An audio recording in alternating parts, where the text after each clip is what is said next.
Al verlo desde el cielo, Versalles descubre toda su magnitud. Sin embargo, durante 3 siglos, el privilegio de esta visión aérea solo perteneció a los ángeles y a los genios a quienes la debemos. En efecto, ¿cómo se puede creer que Luis XIV, Le Nôtre, Le Vau y Mansart no tuvieron interiormente esta misma visión? Ellos, que hicieron de Versalles uno de los más bellos lugares del mundo.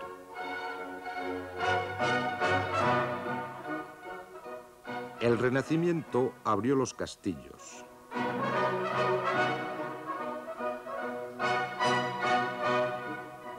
Le Nôtre abrió las ciudades. Versalles, con su eje monumental de 14 kilómetros que reúne el parque, el castillo y la ciudad, contemporáneo de los Campos Elíseos, trazados también por Le Nôtre, es el precursor del urbanismo moderno, prototipo inigualado de todas las grandes capitales. Las 3 avenidas triunfales que convergen hacia el castillo son las vías de todo un reino.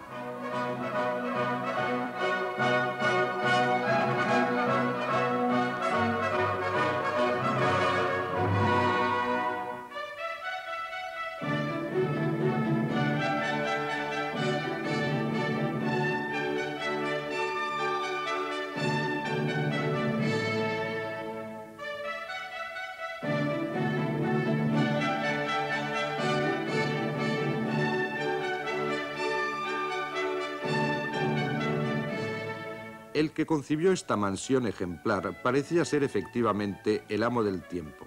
El reinado de Luis XIV es uno de los más largos de la historia, 72 años, seguido por los 58 años del reinado de Luis XV. La unidad y la perennidad de Versalles deben sin duda mucho a esta suerte única de 2 reinados sucesivos de 130 años. Gigantesco, el castillo está ordenado por el sentido francés de la medida y de la armonía, porque la belleza todo lo aprovecha. En Versalles aprovechará el cambio de estilo que intervino durante su construcción. En efecto, a pesar de sus arquitectos, Luis XIV no consintió nunca que fuera destruido el patio de mármol de su padre. Recuerdo, capricho o gusto, porque en realidad se trata de 2 castillos yuxtapuestos, adosados, que constituyen la audaz originalidad de Versalles. Uno, al este, mira hacia el pasado, prolongación última del Renacimiento medieval, con su alegre aparejo de ladrillos, piedras y pizarra.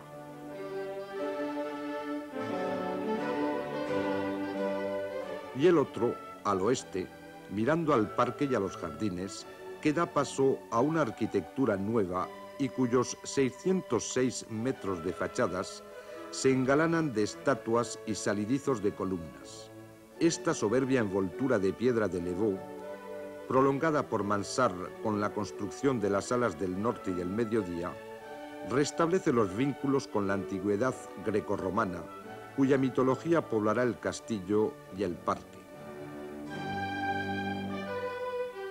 A medida que aumenta el castillo, cada cual ocupa en él el lugar que le corresponde según la jerarquía de la sangre y del rango. El rey y la reina ocupan la planta noble del cuerpo central. Los príncipes habitan las alas y el delfín la planta baja.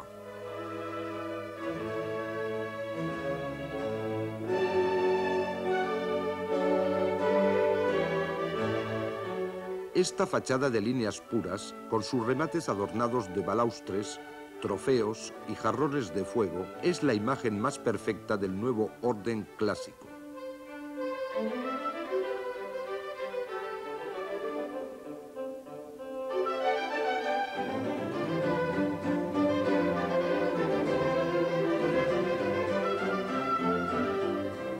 Fabuloso instrumento de poder por la belleza, la opulencia y el lujo, el palacio de Luis XIV se convertirá en el modelo de la mansión real, imitado con mayor o menor acierto y gracia por todos los soberanos del mundo.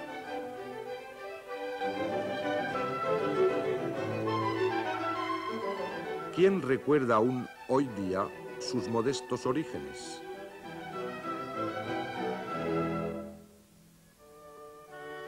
Cazando con su padre Enrique IV, Luis XIII descubrió una tierra ingrata y pantanosa. Cuando fue rey, edificó en ella un modesto castillo que sigue siendo aún, hoy en día, irreconocible, el corazón del inmenso palacio.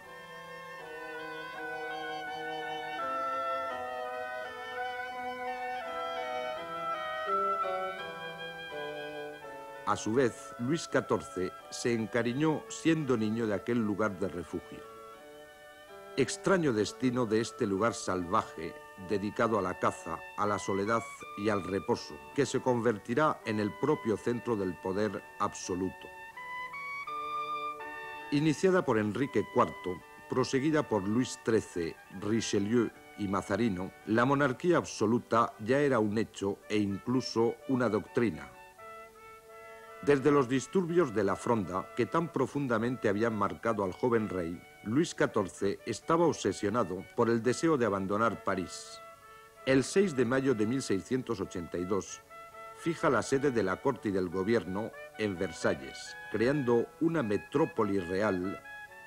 Fueron necesarios 20 años para que el rey lograra acostumbrar a sus allegados a la idea del traslado de la monarquía a Versalles.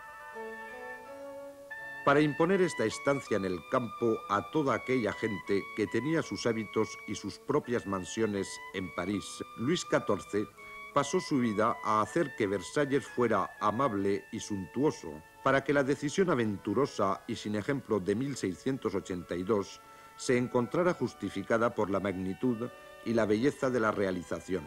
Fue como un reto al genio de aquel lugar y al glorioso destino de su reinado. Una vez llevada a cabo la instalación, en medio de las obras, fue necesario aún ensanchar el palacio para adaptarlo a la buena marcha de un Estado potente y ya centralizador.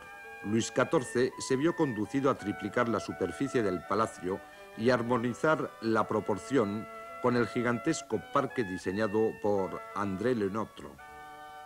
En adelante, la obra, el hombre y el lugar se confunden.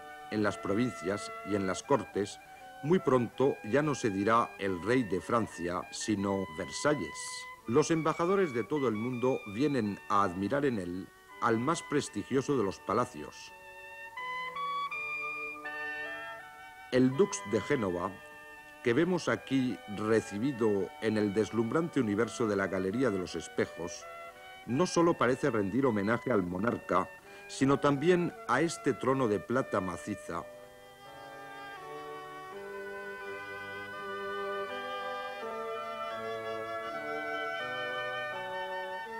El embajador de Persia se inclina ante el rey, pero también ante la nueva preponderancia de Francia en Europa y en todas las partes del mundo.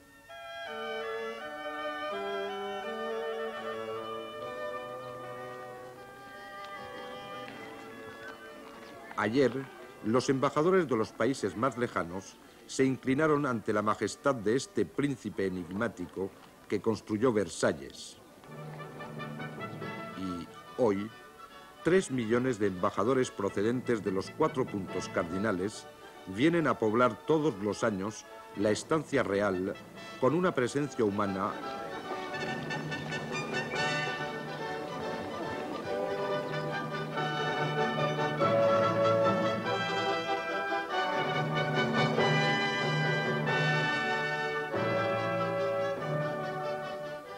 Toda la decoración de Versalles está ubicada bajo el signo del sol, emblema que Luis XIV tuvo la audacia de hacer suyo.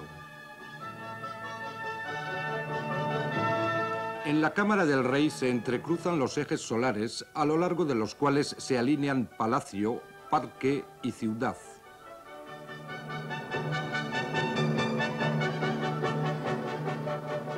La Cámara del Rey ocupa el centro del castillo como el sol ocupa el centro del universo.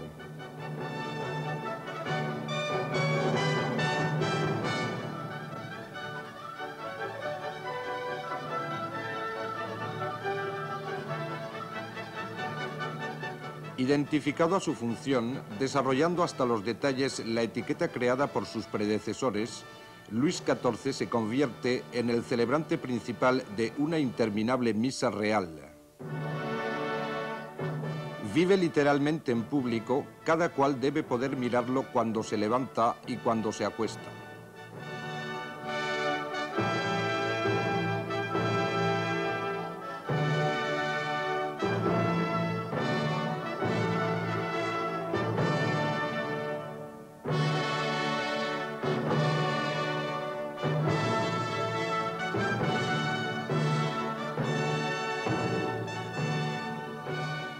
El decorado deslumbrante cargado de alegorías tiene el mismo significado.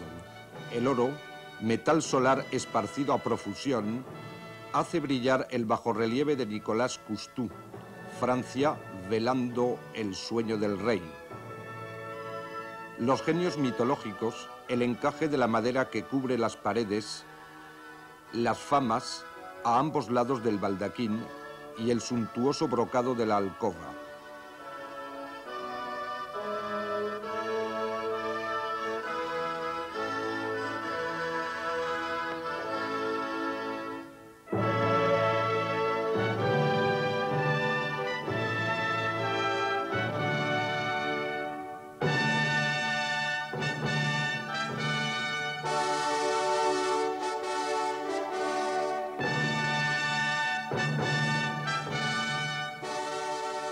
Y de hecho, esta cámara ha sido restaurada en el estado mismo en que el gran rey la dejó al morir, el 1 de septiembre de 1715. Su sucesor, Luis XV, elegirá otra habitación, más caliente, pero volverá aquí cada mañana y cada noche para someterse al rito del levantar y acostar del rey.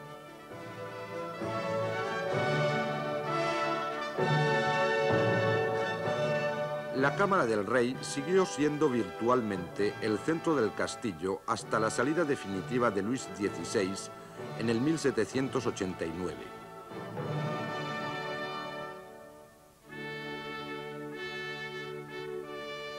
Contiguo a la Cámara del Rey, este gran salón Luis XIV que servía de antecámara.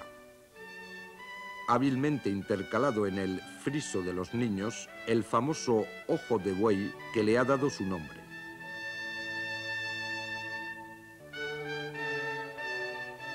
El boato de la vida de corte, la inquietud del decorado y del arte no deben hacernos olvidar que en realidad la existencia de Luis XIV estuvo consagrada a lo que él llamaba el oficio de rey.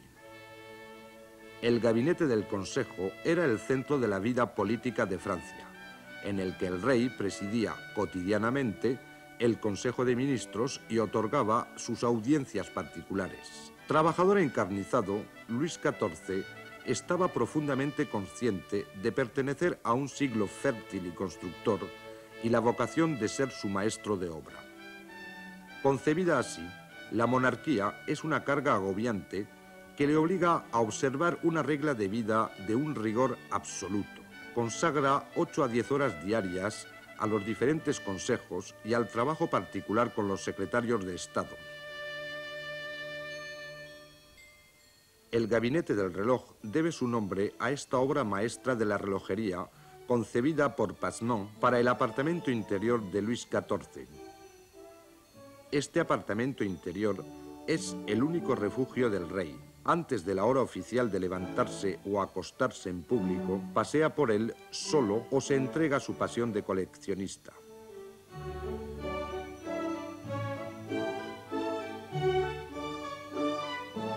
El gabinete de Luis XV merece verdaderamente ser considerado como uno de los más bellos decorados del siglo XVIII.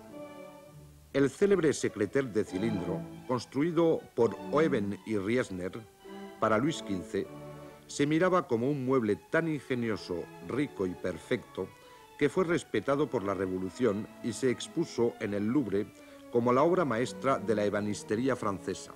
Mejor que un retrato y mejor que un libro, el escritorio de Luis XV nos permite imaginar a este hombre secreto que trabajaba a veces a escondidas de sus ministros.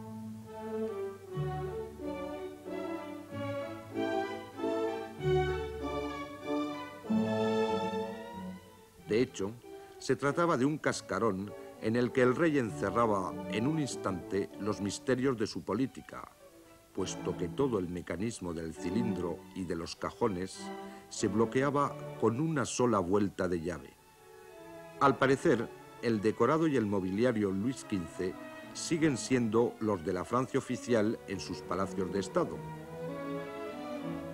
Si bien es cierto que Luis XIV no trabajaba nunca solo y en ningún caso fuera de la pompa de la sala del Consejo, Luis XV hizo instalar una biblioteca, la más bella.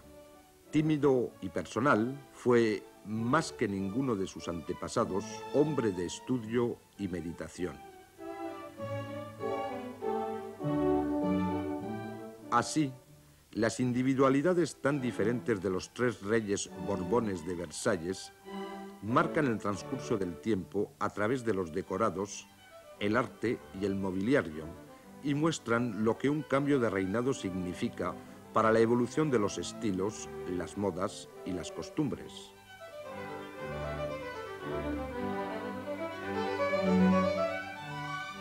El gabinete dorado, instalado por Madame Adelaida, hija de Luis XV, es conmovedor sobre todo por el doble recuerdo de dos ilustres visitantes. Aquí es donde Beaumarchais, que aún no es el autor de Fígaro, daba lecciones de canto a la joven princesa. Y aquí también, más tarde, Mozart, niño, tocó el clavicordio ante la familia real reunida.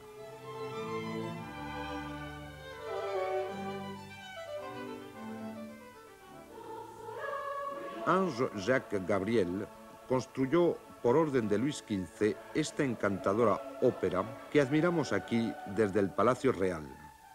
Resume todas las gracias del siglo XVIII y los irreales encantos de la dulzura de vivir.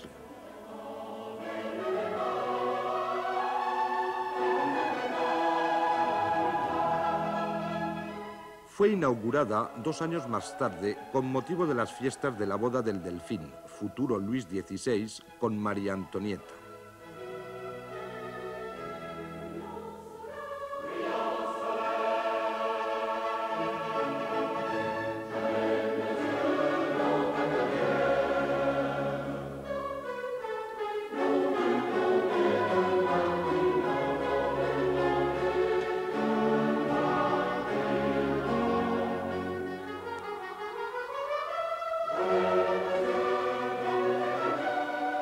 Desde el extremo del ala norte que cierra la ópera, subimos a vuelo de pájaro hacia la capilla, que representa la sola vertical y la única ruptura de simetría en el universo horizontal de Versalles. Esta capilla palatina fue la última obra de Luis XIV en Versalles. Construida por Mansart, fue terminada por Robert de Cotte en el 1710. En los dos polos de la vida de la corte, la capilla y la ópera ofrecen, sin embargo, este rasgo común. Durante largo tiempo fueron trasladadas a través del castillo. No queda ningún vestigio de las capillas provisionales construidas antaño.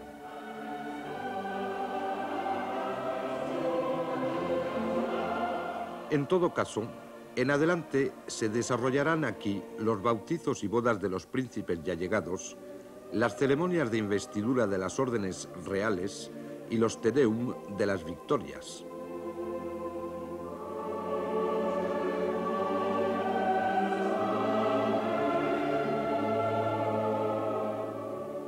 En el cuerpo central del castillo, afectado a la vida de los soberanos, el gran apartamento del rey, que ocupa la parte norte, responde al simbolismo del invierno y del frío, a la doble actividad de la guerra y del gobierno.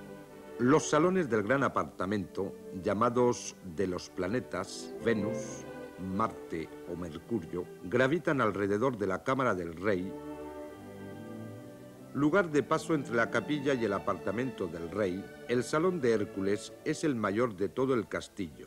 El techo, pintado por François Lemoine, celebra la apoteosis de Hércules. Este fastuoso decorado fue ejecutado durante el reinado de Luis XV para recibir 2 pinturas del Veronés, una de las cuales es el inmenso lienzo Comida en casa de Simón.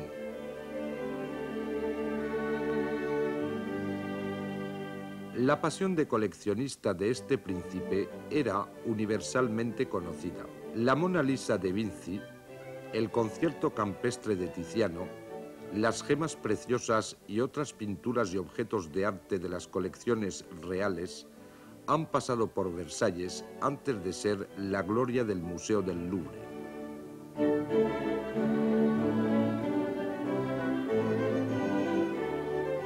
Esta serie de salones del gran apartamento constituye su espacio público y casi abierto a todos. Cualquiera puede venir a estos salones a ver al rey 4 días por semana, acercarse a él, entregarle una súplica o asistir a su cena. Luis XIV continúa así la antigua tradición francesa que ponía a la persona real al alcance de la vista de todos aquellos que lo deseaban. Y Restif de la Bretonne atestiguará que cada cual en Francia consideraba al rey como a un conocido personal. Hay que imaginar estas piezas magníficas pobladas por el tropel más pintoresco de lacayos, vendedores, soldados y sacerdotes, pero también humildes labriegos que a veces llegaban de muy lejos para contemplar al rey, y es conmovedor pensar que ante este busto de Bernin han pasado los nombres más ilustres del gran siglo, que Molière o Fenelón se han cruzado quizás con Turenne o Vauban, aquellos que hicieron Versalles, como aquellos que trabajaron en él, tales como Mignard y Coisvox.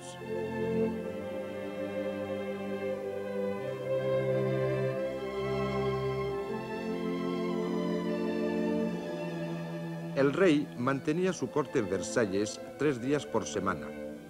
Aquí, Luis XV y María Leczinska, menos como soberano que como el señor de la casa.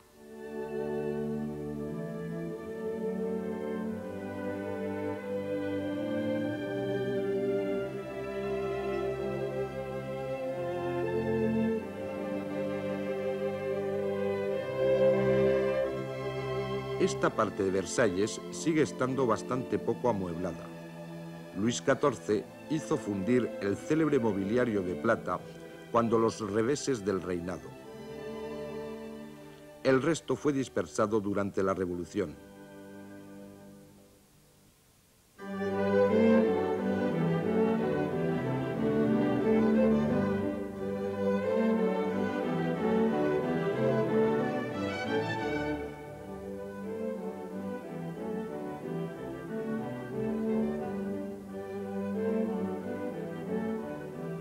Esta larga avenida de salones fastuosos se termina en el de Apolo, dios solar ensalzado en Versalles. Servía de sala del trono.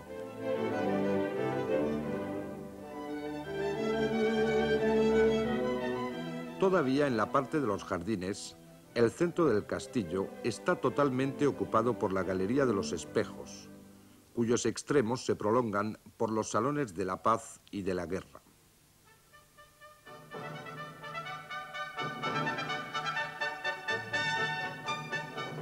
Obra magna desde el doble punto de vista del arte y del símbolo, la Galería de los Espejos es la quinta esencia de un reinado. Es la Galería del Sol que, por sí sola, resume Versalles.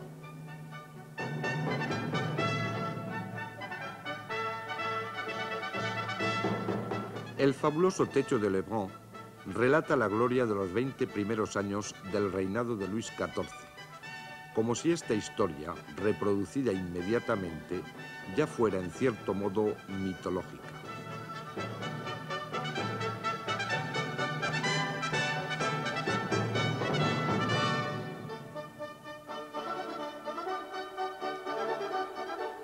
El rey sol, que domina en todas partes, abandona por la tarde su sitio al sol rey. En efecto, es este segundo personaje, inmaterial, el que brilla en los espejos y metamorfosea el espacio en hogar de luz. Fue el pintor Lebrun o el arquitecto Mansart el que tuvo la idea original de utilizar los espejos de luna para la reverberación del sol. Fue el propio rey, ya que al atardecer, el rey sol y el sol rey forman una sola persona.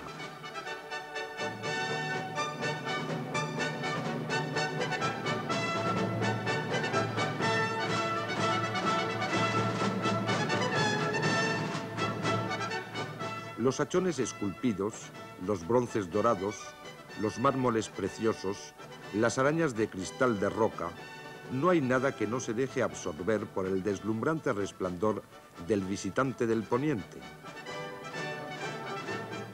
Es entonces cuando los 17 arcos de espejos, al devolver la luz de las ventanas que están frente a ellos, así como el parqué, convertido en un espejo gigantesco, crean una apoteosis solar única en el mundo.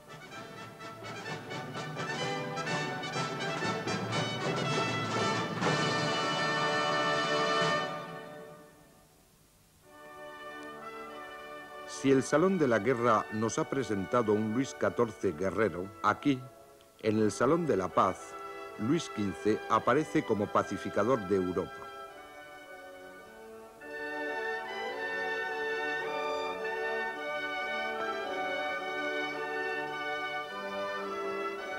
En la gran terraza, los jarrones de la paz y de la guerra, simbólica proyección del castillo al exterior, corresponden a los salones de la paz y de la guerra.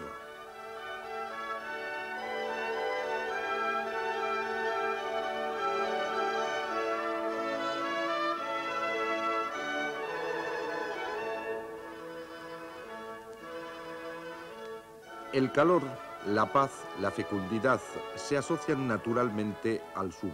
Por ello, la parte meridional del cuerpo central está destinada a la reina, polo del universo femenino de la corte.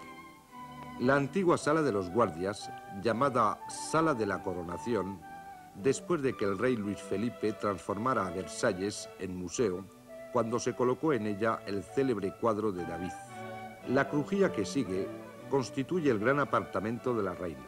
En él vivieron 3 reinas de Francia. El recuerdo de las 2 primeras se ha desvanecido. La infanta María Teresa, apagada esposa del gran rey, y la piadosa y discreta María Leczinska, esposa del bienamado.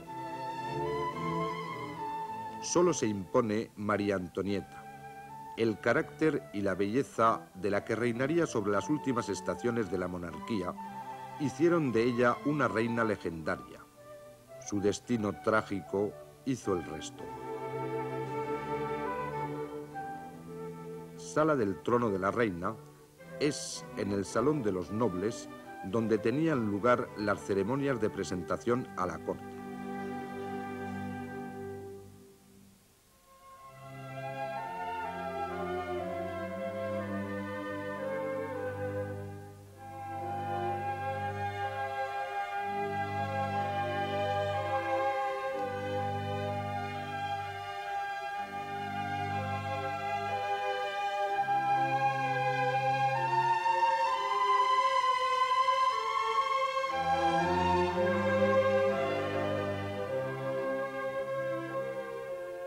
Una buena parte de la vida de la primera dama del reino se desarrolla en esta pieza, donde se han sucedido 3 reinas y 2 delfinas y donde vinieron al mundo 19 niños reales. Es tal la despiadada lógica del protocolo real que estas princesas, que solo pueden tocar el arpa en el secreto de sus gabinetes interiores, están forzadas de dar a luz en público con riesgo de perecer asfixiadas por la muchedumbre. El deslumbrante decorado central de la cámara es